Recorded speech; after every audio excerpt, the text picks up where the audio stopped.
సృష్టి స్థితిలయకు ఆది ప్రణవనాదం సుని ఓంకారం. సకల జీవకోటి ప్రతి సృష్టికి ఆద్యం అమ్మ మమకారం.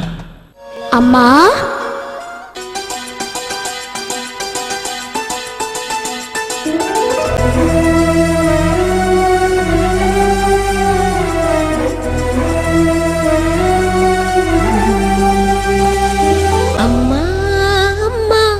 ప్రేమకున్న రూపమా, అమ్మా అమ్మా రూపమున్న దైవమా, నీ నోట నీ మాట ఓ కావ్యమా, నీ చూపు మా పైన ఆకాశమా, ఏ స్వా